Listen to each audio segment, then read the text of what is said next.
Саламатсыңарбы балдар? Анда эмесе бүгүн биз силер менен 12 бир тууган жөнүндө сүйлөшөбүз. Илгери 12 бир тууган болуптур.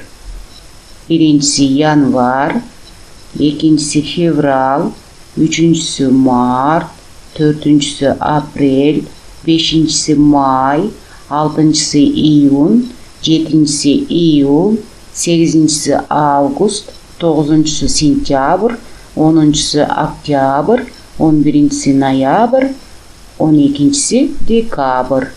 Алардын эң улуусу январь, эң сулуусу май, эң шайыры ак көңүлү июль, эң эмгекчили сентябрь, ал эми эң кичүүсү эркеси декабрь экен. Алар бири-бири менен абдан ынтымактуу жашашат экен. Баары биригип жер үчүн, адам үчүн чоң жумуш аткарышат. Бири жерге кар жаадырса, кийинкиси жаан чачып жерди көгөртөт. Бири нурун төгүп жашылча жемиштерди бышырат. Адамдар да бул 12 бир туугандардай ынтымактуу болсо, биримдикте болсо, көп жумушту биригип бүтүрө алышат. Көрдүңөрбү балдар? Силер дагы 12 бир туугандан үлгү алып, бири-бириңер менен ар дайым ынтымакта болгула.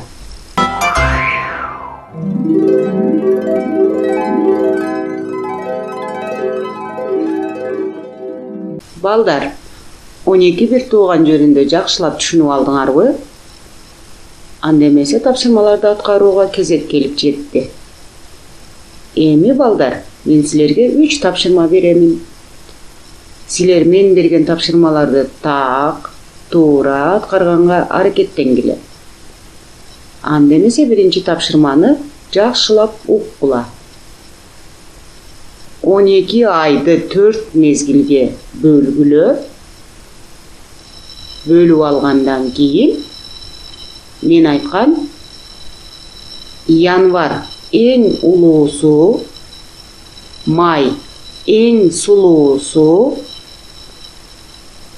июль эң шайыры, сентябрь эң эмгекчили, ал эми декабрь эң кичүүсү кайсы мезгилдерге тиешелүү экенин мага айтып бергиле.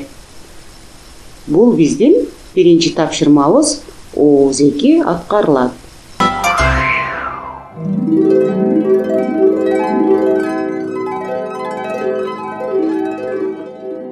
Балдар, эми экинчи тапшырмага кезек келип жетти. Анда эмесе экинчи тапшырманы жакшылап угуп тургула. Биздин экинчи тапшырмабыз 12 айдын кыргызча аталышын айтып бергиле деп аталат. Кана, 12 айдын кыргызча аталышын ким айтып берет?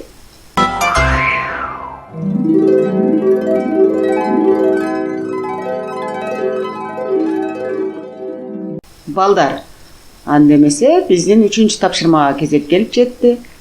3-чү тапшырманы жакшылап угуп тургула. Биздин 3-чү тапшырмабыз төмөнкүдөй. Мен айтып берген жомоктогу ириттик сандарды тапкыла. Жана ага кандай суроо берилет?